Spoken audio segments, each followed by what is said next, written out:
Halo Sobat Lingkungan, kembali lagi bersama saya Jovi, anak lingkungan. Pada video kali ini kita akan membahas dokumen apa saja yang wajib dipersiapkan sebelum menerbitkan dokumen lingkungan seperti AMDAL, UKL-UPL, maupun SPPL. Banyak pelaku usaha yang bingung harus mulai dari mana. Jadi di video ini kita akan susun langkah-langkahnya secara sederhana dan runtut. Sebelum menyusun dokumen lingkungan, ada beberapa persyaratan dasar yang harus dipastikan sudah lengkap. Tanpa dokumen-dokumen ini, proses penyusunan maupun penerbitan persetujuan lingkungan tidak bisa dilakukan, mulai dari identitas usaha, kemudian legalitas pemanfaatan ruang, kemudian hingga kelengkapan lahan. Semuanya memiliki peran penting untuk memastikan bahwa kegiatan usaha sesuai dengan ketentuan peraturan perundang-undangan. Yang pertama, setiap pengurusan dokumen lingkungan harus dimulai dari NIB atau nomor induk berusaha. NIB menjadi identitas resmi dari pelaku usaha sekaligus pintu masuk seluruh proses perizinan.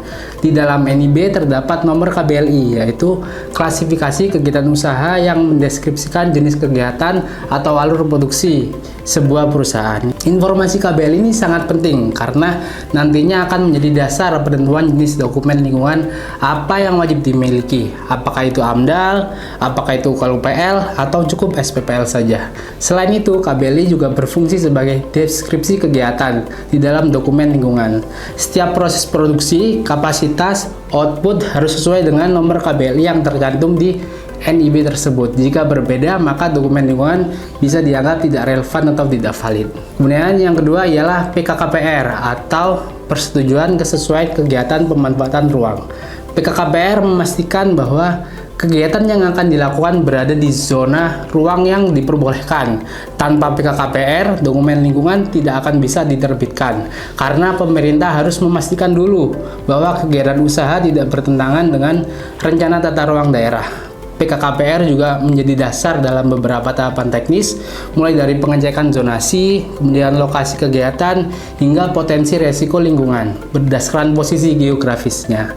Jadi meskipun dokumen lingkungan sudah disiapkan dengan sangat lengkap, tanpa PKKPR prosesnya tetap tidak akan bisa dilanjutkan. Dokumen selanjutnya adalah bukti penguasaan lahan, baik berupa sertifikat, AJB, perjanjian sewa lahan, ataupun surat keterangan penguasaan.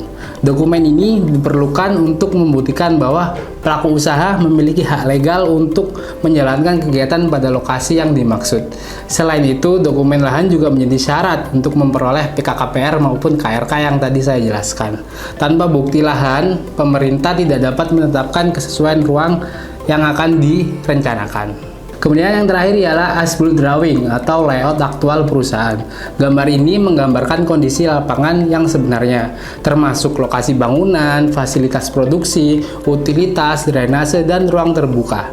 As-built drawing sangat penting dalam penyusunan dokumen lingkungan karena mempengaruhi penilaian dampak, penempatan unit, pengolahan limbah, dan akses evakuasi hingga perhitungan jarak sepadan. Tanpa layout resmi, informasi teknis di dokumen lingkungan tidak dapat diverifikasi.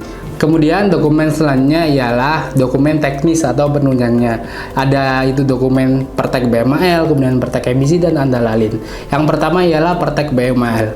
Kalau usaha atau kegiatan Anda menghasilkan limbah cair, misalnya membuang air limbah ke badan air atau formasi tertentu, atau memanfaatkan limbah cair kembali, maka perlu ada persetujuan teknis BMAL. Persetujuan teknis BMAL ini diatur dalam Permen LHK nomor 5 tahun 2021 sebagai prasyarat bagi kegiatan yang wajib memiliki AMDAL atau UKL-UPL dan berpotensi mencemari air.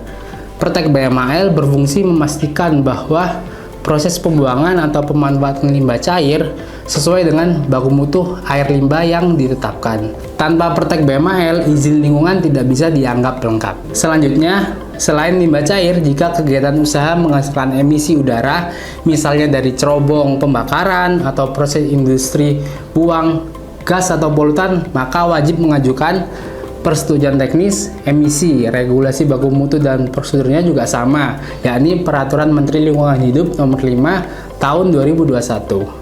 Pertek emisi memastikan bahwa emisi udara dari usaha memenuhi baku mutu emisi yang ditetapkan, serta perusahaan harus memiliki sistem atau alat pengendali emisi dan rencana pemantauan lingkungan. Untuk perusahaan yang menghasilkan emisi, praktek emisi, dan kemungkinan surat kelayakan operasional atau yang disebut SLO menjadi bagian penting dari persyaratan dokumen lingkungan sebelum beroperasi. Selain aspek air dan udara, kadang-kadang lokasi dan jenis kegiatan usaha atau pembangunan bisa menimbulkan dampak lalu lintas atau andalalin. Misalnya, proyek besar, pabrik, pusat logistik, atau pembangunan dengan potensi menambah volume kendaraan atau pengangkutan. Dalam kasus seperti itu, diperlukan dokumen andalalin. Andalalin diatur melalui Peraturan Menteri Perhubungan Nomor 17 Tahun 2021. Jadi, kesimpulannya, ketika Anda mengurus dokumen lingkungan, baik itu AMDAL, UKLUPL, SPPL, pastikan kelengkapan dokumen dasar seperti NIB, kemudian PKKPR, dokumen penyesuaian lahan, dan layout perusahaan. Dan di samping itu, kalau usaha Anda mempunyai limbah cair, siapkan praktek BMAL. Kemudian, kalau ada emisi, siapkan praktek emisi. Kemudian, kalau mengganggu lalu lintas, siapkan dokumen andalalin. Dengan semua persyaratan ini lengkap, proses penerbitan izin lingkungan dan izin operasional akan jauh lebih lancar dan sesuai dengan peraturan. Cukup sekian penjelasan dari saya. Sampai jumpa di video selanjutnya. Salam lestari.